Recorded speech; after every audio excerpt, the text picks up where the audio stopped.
வணக்கம். Welcome back to my channel Tamil quality inspection. இன்னைக்கு வந்து ஒரு புது வீடியோல உங்களை எல்லாம் சந்திக்கிறதுல ரொம்ப மகிழ்ச்சி. இன்னைக்கு நம்ம டாபிக் என்ன எத பத்தி பார்க்க போறோம் அப்படின்னா, சிசி 3.1 சிலபஸ்ல வந்து சாப்டர் 7 மெட்டீரியல் இன்ஸ்பெக்ஷன். மெட்டீரியல வந்து எப்படி இன்ஸ்பெக்ட் பண்றது? அதெல்லாம் வந்து இந்த வீடியோல வந்து பார்த்து தெரிஞ்சுக்குவோம். வாங்க வீடியோக்குள்ள போலாம். ஆ இப்போ வந்து ஜெனரல்ல நீங்க பார்த்தீங்கன்னா, வெல்டிங் இன்ஸ்பெக்டரோட ஒன் ஆஃப் த டியூட்டீஸ் வந்து இந்த மெட்டீரியல் இன்ஸ்பெக்ஷன். ஸோ எப்பப்பலாம் வந்து இந்த மெட்டீரியல் இன்ஸ்பெக்ஷன் வந்து பண்ணணும் அப்படின்னா, இப்போ வந்து ரா மெட்டீரியல் ஸ்டேஜ்ல இன்ஸ்பெக்ஷன் வந்து பண்ணணும். அதுக்கப்புறம் ஃபேப்ரிகேஷன் பண்ணும்போது இன்ஸ்பெக்ஷன் வந்து பண்ணணும். அப்புறம் வந்து மெட்டீரியல் கன்ஸ்ட்ரக்ஷன் பண்ணும்போது நம்ம வந்து இந்த இன்ஸ்பெக்ஷன் வந்து பண்ணணும். லைக் அசெம்பிளி பண்ணும்போது. அசெம்பிள் பண்ணதுக்கப்புறம் ஆஃப்டர் இன்ஸ்டாலேஷன் அதுக்கப்புறம் நம்ம வந்து இன்ஸ்பெக்ஷன் வந்து பண்ணணும். எப்பப்பலாம் அந்த மெயின்டனன்ஸ் அப்போ, அதுக்கப்புறம் ஷட்டவுன் அப்போலாம் வந்து இந்த இன்ஸ்பெக்ஷனை வந்து நம்ம வந்து கேரி அவுட் பண்ணணும். மெட்டீரியல் இன்ஸ்பெக்ஷனை. சரிங்களா? இப்போ வந்து ஃபேப்ரிகேஷன் ஃபீல்டில் நீங்கள் பார்த்தீங்கன்னா, ரொம்ப வைடா வந்து யூஸ் பண்ணக்கூடிய மெட்டீரியல் வந்து காமனா நீங்க பார்த்தீங்கன்னா, steel, stainless steel, aluminium and its alloys, nickel and its alloys, copper and its alloys, titanium and its alloys, cast iron. இது வந்து காமனா யூஸ் பண்ணக்கூடிய அலாய். இத தவிர நெறைய மெட்டீரியல் யூஸ் பண்றாங்க. பட் இதுதான் வந்து காமனா நீங்க வந்து எங்க வேணாலும் பார்த்தாலும், இந்த மெட்டீரியல் தான் வந்து இண்டஸ்ட்ரியில வந்து அதிகமா வந்து யூஸ் பண்றாங்க. சரிங்களா? இப்போ வந்து ஒரு இன்ஸ்பெக்டர் வந்து மெட்டீரியல் இன்ஸ்பெக்ஷன் பண்ணும்போது 3 இம்பார்ட்டன்ட் பாயிண்ட்ஸை வந்து கன்சிடர் பண்ணணும். சரிங்களா? ஃபர்ஸ்ட் வந்து மெட்டீரியல் டைப் அண்ட் வெல்டபிலிட்டி. ஒரு மெட்டீரியலோட டைப்பையும் அதோட வெல்டபிலிட்டி நேச்சரையும் அவர் வந்து தெரிஞ்சு வச்சுக்கணும். அப்புறம் மெட்டீரியல் ட்ரேசபிலிட்டி. சரிங்களா? அந்த ஹீட் நம்பர். சரிங்களா? For example. ஓகேங்களா? அதுக்கப்புறம் மெட்டீரியல் கண்டிஷன்ஸ். அந்த மெட்டீரியல் கண்டிஷன் எப்படி இருக்கு? டைமென்ஷன் எப்படி இருக்கு? இது எல்லாமே வந்து அவர் வந்து கன்சிடர் பண்ணணும். சரிங்களா? ஃபர்ஸ்ட் வந்து இந்த மெட்டீரியல் டைப் அண்ட் வெல்டபிலிட்டி. ஒவ்வொரு வெல்டிங் இன்ஸ்பெக்டரும் சரிங்களா? இப்போ வந்து எல்லா ஸ்டாண்டர்டையும் அவர் வந்து தெரிஞ்சு வச்சுக்கணும். சரிங்களா? இப்போ இந்த மெட்டீரியலுக்கு எந்த ஸ்டாண்டர்டை ஃபாலோ பண்ணுறாங்களோ அந்த ஸ்டாண்டர்டை வந்து தெரிஞ்சு வச்சுக்கணும். ஃபார் எக்ஸாம்பிள் வந்து stainless steel pipe ASTM A312 இந்த இந்த ஸ்டாண்டர்டை தான் வந்து ஃபாலோ பண்ணி வந்து அவங்க மேனுஃபேக்சர் பண்ணுறாங்க. ஸோ அந்த ஸ்டாண்டர்டை வந்து அவர் வந்து தெரிஞ்சு வச்சுக்கணும். சரிங்களா? அதே மாதிரி அந்த மெட்டீரியல் டிசிக்னேஷன்ஸ் எல்லாமே வந்து அவர் வந்து தெரிஞ்சு வச்சுக்கணும். சரிங்களா? எதெல்லாம் அவர் தெரிஞ்சு வச்சுக்கணும்னா ஸ்டாண்டர்ட்ஸ், அப்புறம் வந்து PO, fabrication drawing, quality plan. சரிங்களா? அதுக்கப்புறம் கிளைண்ட் ரெக்யர்மெண்ட்ஸ் இது எல்லாமே வந்து தெரிஞ்சு வச்சுக்கணும். இப்போ காமனாக வந்து அந்த EN ஸ்டாண்டர்டில் பார்த்தீங்கன்னா மெட்டீரியல் ஸ்டாண்டர்ட் வந்து EN 10025 இந்த ஸ்டாண்டர்டில் வந்து கொடுத்துருக்காங்க. ஸோ அதில் வந்து ஒரு மெட்டீரியலை வந்து எக்ஸாம்பிள் எடுத்து அதோட டிசிக்னேஷன் வந்து எப்படி நம்ம வந்து இன்டர்பிரேட் பண்ணுறது அப்படின்னு வந்து கொடுத்துருக்காங்க. சரிங்களா? இப்போ வந்து S355J2G3. S stand for structural steel. அதுக்கப்புறம் 355னா மினிமம் ஈல்ட் ஸ்ட்ரென்த். சரிங்களா?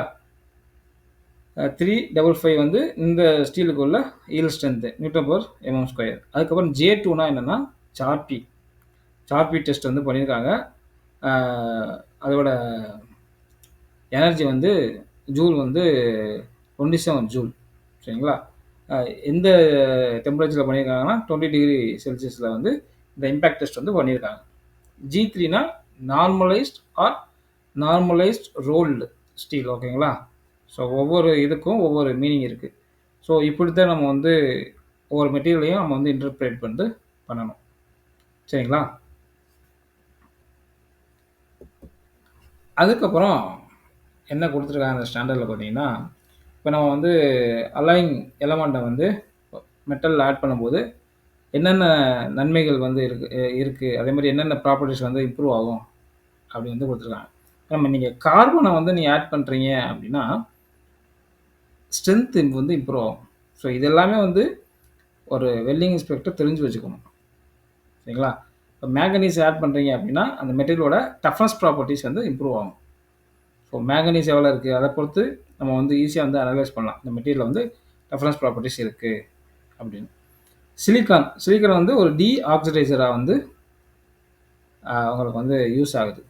இத சிலிக்கான ஆட் பண்ணும்போது, உங்களுக்கு வந்து இந்த ஆக்ஸிஜன் வந்து ரியாக்ட் ஆகாது.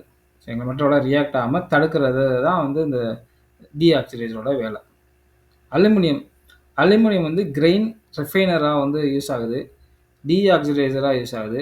டஃப்னஸ் ப்ராப்பர்ட்டி இம்ப்ரூவ் பண்றதுக்கும் யூஸ் ஆகுது. இந்த கிரெயின் ரிஃபைனர்னா என்ன அப்டின்னா, இப்போ வந்து அந்த கிரெயின் ஸ்ட்ரக்சர் இருக்கு பார்த்தீங்களா? கிரெயின் சைஸ வந்து உங்களுக்கு வந்து ஸ்மால் சைஸா வச்சுக்கும். பெருசா வந்து ஆக்காம, ஸ்மாலா வச்சு அந்த மைக்ரோ ஸ்ட்ரக்சர வந்து நல்லா வச்சுக்கும். சரிங்களா? கரெக்ட்டான மைக்ரோ ஸ்ட்ரக்சரா கொண்டாவும். மைக்ரோ ஸ்ட்ரக்சர்ல எந்த ஒரு அஃபெக்ட்டும் வச்சுக்காது. சரிங்களா? அதான் கிரெயின் ரிஃபைன்மென்ட்ல அலுமினியம் வந்து பெரிய பங்கு வகிக்குது. ஓகேங்களா? அதுக்கப்புறம் குரோமியம். குரோமியம்னா கரோஷன் ரெசிஸ்டன்ஸ். மெட்டீரியலோட கரோஷன் ரெசிஸ்டன்ஸ வந்து இம்ப்ரூவ் பண்றதுக்கு குரோமியம் வந்து நம்ம வந்து ஆட் பண்ணா நம்மளுக்கு கிடைக்கும். அதே மாரி மாலிப்டினம், க்ரீப் ரெசிஸ்டன்ஸ். க்ரீப் ரெசிஸ்டன்ஸ்னா என்னன்னா, உங்களுக்கு வந்து பெண்ட் ஆகாம சரிங்களா? பெண்ட் ஆகாம அ மெட்டீரியல் வந்து பார்த்துக்கும். சரிங்களா? அதான் வந்து மாலிப்டினோட வேலை. அதுக்கப்புறம் வெனடியம் ஸ்ட்ரென்த் இம்ப்ரூவ் பண்றதுக்கு. நிக்கல் வந்து இப்ப ஆட் பண்ணும்போது லோ டெம்பரேச்சர் அப்ளிகேஷன்லயும் நம்ம வந்து அந்த மெட்டல வந்து யூஸ் பண்ணிக்கலாம். நிக்கல வந்து ஆட் பண்ணும்போது. அதுக்கப்புறம் காப்பர். காப்பர் வந்து இந்த வெதரிங் ஸ்டீல்ல வந்து நம்ம வந்து யூஸ் பண்ணுவோம். சரிங்களா? இது வந்து வந்து உங்களுக்கு வந்து ஒரு கோட்டிங் லேயர் மாரி உங்களுக்கு வந்து அந்த இதில அந்த ஸ்டீல்ல வந்து நீங்க பார்க்கலாம். இந்த உங்களுக்கு வந்து அந்த ப்ரவுன் கலர்ல பார்க்கலாம். சரிங்களா? ஒரு பெயிண்ட் மாரி. அந்த ரஸ்ட் வந்து இந்த வெதரிங் ஸ்டீல்ல வந்து இருக்காது. ஓகேங்களா? சல்ஃபர் நீங்க பார்த்தீங்கன்னா, இது வந்து எப்படின்னா உங்களுக்கு வந்து ரெசிடுயல் எலமெண்ட். இம்ப்யூரிட்டீஸ் சரிங்களா? இப்போ வந்து சல்ஃபர் வந்து இருந்துச்சு அப்படின்னா, உங்களுக்கு வந்து ஷார்ட்னஸ் வந்து வரும். இதனால உங்களுக்கு வந்து கிராக்கு, ரஸ்ட் ஏற்படும். அதே மாரி பாஸ்பரஸும் உங்களுக்கு ரெசிடுயல் எலமெண்ட். ஸோ இது வந்து கோல்ட் ஷார்ட்னஸ் வரும். பாஸ்பரஸ் வந்து இருந்துச்சுன்னா. டைட்டானியமும் கிரெயின் ரிஃபைனரா வந்து யூஸ் ஆகுது. சரிங்களா? ஏன்னா, அந்த அந்த கிரெயின் சைஸ வந்து ஈவனா பெருசாக விடாம, ஸ்மால் சைஸா வந்து வர வைக்கும். சரிங்களா? இந்த டைட்டானியம், நியோபியம். அதே மாரி ஸ்ட்ரென்த்தும் இம்ப்ரூவ் ஆகும். டஃப்னஸும் வந்து இம்ப்ரூவ் ஆகும். அதுக்கப்புறம் மெட்டீரியல் ட்ரேசபிலிட்டி. சரிங்களா? இந்த மெட்டீரியல் ட்ரேசபிலிட்டி எவ்வளோ இம்பார்ட்டன்ட் அப்டின்னா, இந்த மெட்டீரியலோட இப்போ ஒரு ஹீட் நம்பர வச்சு அது எங்க அதோட ஆரிஜின் எல்லாமே நம்ம வந்து தெரிஞ்சுக்கலாம். ஸோ யார் மேனுஃபேக்சர் பண்ணா? சரிங்களா? எப்போ மேனுஃபேக்சரிங் பண்ணா? எந்த ஃபர்னான்ஸ்ல யூஸ் பண்ணாங்க? எல்லாமே வந்து நம்ம வந்து ட்ரேஸ் பண்ணிக்கலாம். ஹீட் நம்பர வச்சு. ஸோ ட்ரேசபிலிட்டி வந்து அவ்வளோ இம்பார்ட்டன்ட். சரிங்களா? இப்போ வந்து அந்த ஒரு ஒரு மெட்டீரியல் எடுத்துக்கிட்டோம்னா, அதோட ஹிஸ்ட்ரியே நம்ம வந்து ட்ரேஸ் பண்ணிடலாம். சரிங்களா? இந்த வெல்வெட் ப்ராடக்ட்ல வந்து சரிங்களா? ட்ரேசபிலிட்டிக்கு வந்து எதெல்லாம் வந்து ஒரு இன்ஸ்பெக்டர் வந்து கன்சிடர் பண்ணணும் அப்டின்னா, அந்த parent metal or filler metal இந்த மெட்டல் யூஸ் பண்றோம் பார்த்தீங்களா? இதோட ஆரிஜின் வந்து தேவை. அதுக்கு என்ன வேணும் அப்டின்னா எம்டிசி. சரிங்களா? அதுக்கப்புறம் ப்ராசஸிங் ஹிஸ்ட்ரி. எப்படின்னா பிடபிள்யூஹெச்டி பண்ணுறதுக்கு முன்னாடி, அதுக்கப்புறம் ஆஃப்டர் பிடபிள்யூஹெச்டி அந்த ரிப்போர்ட்டு எல்லாம் வந்து வேணும். சரிங்களா? அதுக்கப்புறம் லொக்கேஷன் ஆஃப் த ப்ராடக்ட். இப்போ வந்து சப் அசெம்பிளி ப்ராடக்ட் இருக்கும். சரிங்களா? ஒவ்வொரு ப்ராடக்ட்டா வந்து நம்ம வந்து நம்ம மேக் பண்ணி அசெம்பிள் பண்ணுவோம். ஸோ ஒவ்வொரு ப்ராடக்ட்டுக்கும் ஒவ்வொரு ஏரியா இருக்கும். ஸோ அந்த லொக்கேஷன் எங்கெங்கே இருக்கு, அது எல்லாமே வந்து ஒரு இன்ஸ்பெக்ஷன் டாக்குமெண்ட்டுக்குள்ள நம்ம வந்து ரெஃபரன்ஸா நம்ம வந்து மேக் பண்ணணும். ஏன்னா, அப்பதான் வந்து நமக்கு ஃபியூச்சருக்கு வந்து யூஸ்ஃபுல்லா இருக்கும். ஓகேங்களா? அதுக்கப்புறம் இப்போ வந்து இன்ஸ்பெக்ஷன் டாக்குமெண்ட். இப்போ வந்து ஒரு இன்ஸ்பெக்ஷன் டாக்குமெண்ட் வந்து மேக் பண்றோம் அப்படின்னா, எந்த ஸ்டாண்டர்ட் வந்து ஃபாலோ பண்றோம் அந்த கைடன்ஸா வந்து எடுத்துக்கணும் அப்படின்னா, பிஎஸ்இஎன் 10204 இந்த ஸ்டாண்டர்ட வந்து கைடன்ஸா வந்து எடுத்துட்டு இன்ஸ்பெக்ஷன் டாக்குமெண்ட் நம்ம வந்து மேக் பண்ணணும். ஓகேங்களா? இதுல வந்து 2 டைப் இருக்கு. சரிங்களா? நான் ஸ்பெசிஃபிக் அண்ட் ஸ்பெசிஃபிக் இன்ஸ்பெக்ஷன். சரிங்களா? இந்த நான் ஸ்பெசிஃபிக் இன்ஸ்பெக்ஷன் அதில் வந்து 2 இருக்குது. ஒன்று வந்து டைப் 2.1, இன்னொன்று வந்து டைப் 2.2. ஸோ இதில் நீங்கள் பார்த்தீங்கன்னா நம்ம வந்து எந்த மாதிரி வந்து உங்களுக்கு வந்து இந்த டாக்குமெண்ட் வந்து நம்ம வந்து கொடுப்போம் அப்படின்னு நீங்கள் பார்த்தீங்கன்னா, இப்போ ஒரு மேனுஃபேக்சரர் எடுத்துக்கிட்டீங்க, நான் ரா மெட்டீரியல் நான் பண்ணுறேன். சரிங்களா? நான் வந்து 2.1 சர்டிஃபிகேட் கொடுக்கணும் அப்படின்னா, என்ன மாதிரி சர்டிஃபிகேட்லாம் அவங்களுக்கு வந்து நான் வந்து நம்மளுடைய கிளையண்ட்டுக்கு கொடுக்கணும் அப்படின்னா, காம்ப்ளையன்ஸ். சரிங்களா? எங்களோட டிக்ளரேஷன் லெட்ரு. சரிங்களா? இப்போ வந்து அந்த பிஓக்கு ஏற்ற மாதிரி மெட்டீரியல் வந்து இருக்குது அப்படின்னு நம்ம வந்து வேலிடேட் பண்ணுறோம். சரிங்களா? வேலிடேட் பண்ணி ஒரு லெட்டராக வந்து நம்ம வந்து கொடுப்போம். அதான் வந்து சர்டிஃபிகேட் ஆஃப் காம்ப்ளையன்ஸ். ஸோ அது டைப் 2.1 டாக்குமெண்ட்டு. இப்போ வந்து டைப் 2.2 டாக்குமெண்ட்டு அப்படின்னா என்ன அப்படின்னா, அது கூட வந்து உங்களுக்கு வந்து டெஸ்ட் ரிப்போர்ட்டு. சரிங்களா? நம்மலாம் வந்து கெமிக்கல் அனலைசிஸ் அந்த இது பண்ணியிருப்போம். சரிங்களா? அதுக்கப்புறம் வந்து அதே டாக்குமெண்ட்டில் வந்து நம்ம வந்து பிஓக்கு ஏற்ற மாதிரி மெட்டீரியல் வந்து நாங்கள் வந்து காம்ப்ளை பண்ணியிருக்கு. ஸோ அப்படின்னு சொல்லிட்டு நம்ம சைன் பண்ணி நம்ம வந்து கொடுப்போம். யாருக்கு? கிளைண்ட்டுக்கு. சரிங்களா? ஆஸ் அ மேனுஃபேக்சரராக. இது வந்து டைப் 2.2. Specific inspection. இப்போ ஸ்பெசிஃபிக் இன்ஸ்பெக்ஷன் நீங்கள் பார்த்தீங்கன்னா, மேனுஃபேக்சரர் வந்து ஒரு QMS சிஸ்டம் வந்து அவங்க வந்து ஃபாலோ பண்ணியிருக்கணும். சரிங்களா? அதுக்கப்புறம் அந்த QMS சிஸ்டம் லைக் இப்போ 9001 வந்து அவங்க வந்து ஃபாலோ பண்ணணும். ஸோ அவங்க வந்து ஃப்ரீக்வெண்ட்டாக வந்து அந்த அசஸ்மெண்ட் ஆடிட்டை வந்து அவங்க வந்து எதிர்கொண்டிருக்கணும். சரிங்களா? ஸோ இப்படி இருக்குது அப்படின்னா அவங்க வந்து ஸ்பெசிஃபிக் இன்ஸ்பெக்ஷன் அப்படி வந்து சொல்லுவோம். இதில் ஸ்பெசிஃபிக் இன்ஸ்பெக்ஷனில் 2 இது இருக்குது. Type 3.1, type 3.2. சரிங்களா? ஃபஸ்ட்டு வந்து நம்ம வந்து என்ன பண்ணுவோம் அப்படின்னா, நம்ம மெட்டீரியலை வந்து டெஸ்ட் பண்ணுவோம். டெஸ்ட் பண்ணிவிட்டு அதுக்கப்புறம் நம்ம வந்து என்ன ஒரு டெஸ்ட் ரிப்போர்ட் வந்து கொடுப்போம். ஸோ அதில் வந்து நம்மளோட இன்டர்னல் ப்ரொசீஜரில் என்னென்னலாம் டெஸ்ட் பண்ணியிருக்கோமோ அதெல்லாம் வந்து நம்ம வந்து அந்த அந்த மெட்டீரியலை வந்து டெஸ்ட் பண்ணி ஒரு ரிப்போர்ட்டை வந்து கொடுப்போம். லைக் மெக்கானிக்கல் அனலைசிஸ், அதுக்கப்புறம் அதுக்கப்புறம் கெமிக்கல் அனலைசிஸ் இதெல்லாம் வந்து கொடுப்போம். அதே மாதிரி இப்போ எங்களுடைய ப்ராடக்ட் வந்து குவாலிட்டியாக இருக்குது அப்படின்னு வந்து நம்ம வந்து ஒரு காம்ப்ளையன்ஸ் ரிப்போர்ட் வந்து நம்ம வந்து கிளைண்ட்டுக்கு வந்து கொடுப்போம்.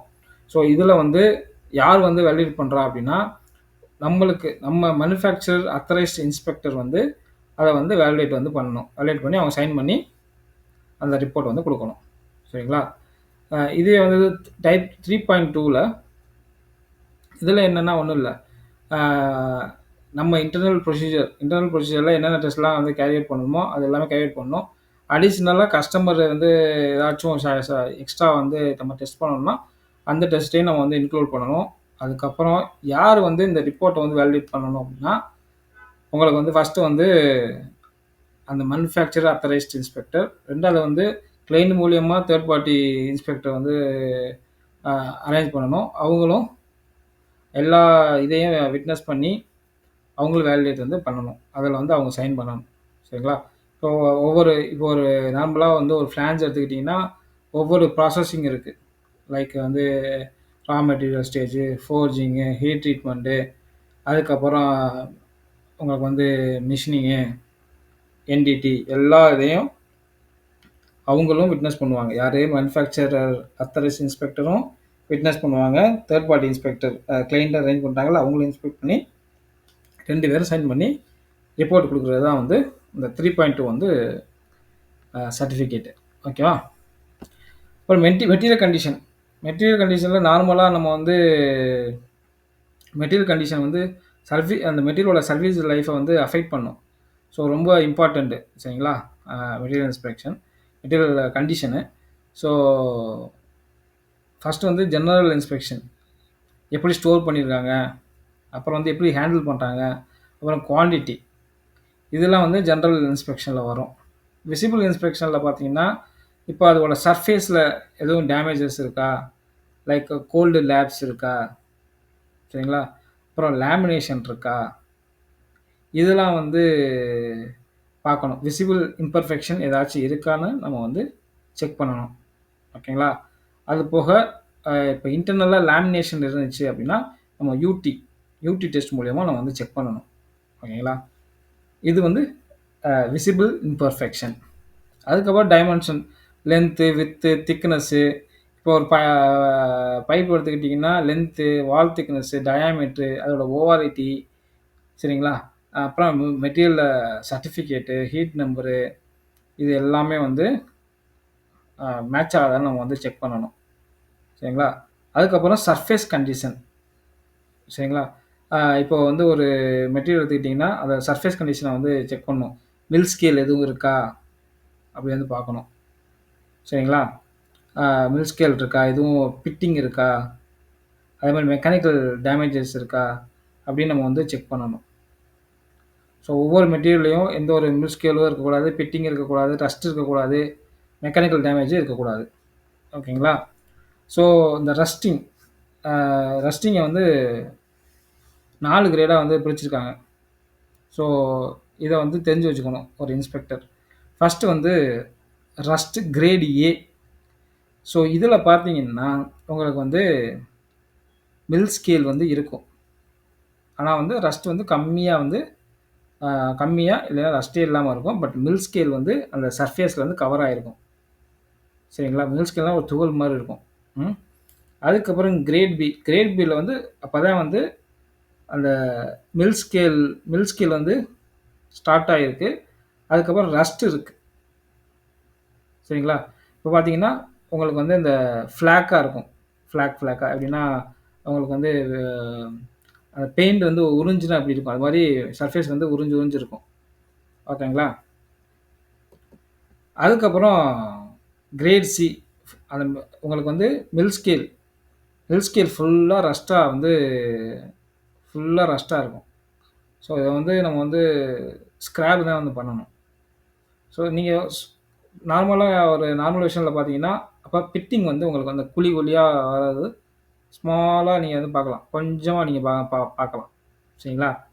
இந்த கிரேட் டில பார்த்தீங்கன்னா, மில் ஸ்கேல் ஃபுல்லா ரஸ்டட் ஆயிருக்கும். அதே மாரி நம்ம வந்து நார்மல் வெர்ஷன்லயே வந்து ஃபுல்லா நீங்க வந்து வெட்டிங்க வந்து ஈஸியா வந்து பார்க்கலாம். ஸோ இது வந்து கிரேட் டி. சரிங்களா? இப்படித்தான் வந்து ஒரு மெட்டீரியல் இன்ஸ்பெக்ஷன் வந்து ஒரு இன்ஸ்பெக்டர் வந்து பண்ணணும். ஃபர்ஸ்ட்டு வந்து மெட்டீரியல பத்தி தெரிஞ்சு வச்சுக்கணும். அதுக்கப்புறம் மெட்டீரியல் ட்ரேசபிலிட்டி இம்பார்ட்டன்ட்டு. அதுக்கப்புறம் அந்த டாக்குமெண்டேஷன்ஸ், அந்த ரிப்போர்ட்ஸ் அவங்க வந்து சரியா பார்க்கணும். அதுக்கப்புறம் மெட்டீரியல் கண்டிஷன் வந்து ஒழுங்கா தெரிஞ்சுக்கணும். ஓகேங்களா? இது வந்து இம்பார்ட்டன்ட் ஒரு வெல்டிங் இன்ஸ்பெக்டருக்கு. சரிங்களா? இந்த வீடியோ வந்து உங்களுக்கு பிடிச்சிருக்கும்னு நினைக்கிறேன். பிடிச்சிருந்தா லைக் பண்ணுங்க, ஷேர் பண்ணுங்க, கமெண்ட் பண்ணுங்க. அடுத்த ஒரு நல்ல டாபிக்ல வந்து உங்கள வந்து சந்திக்கிறேன். Until bye bye. Take care. See you. By.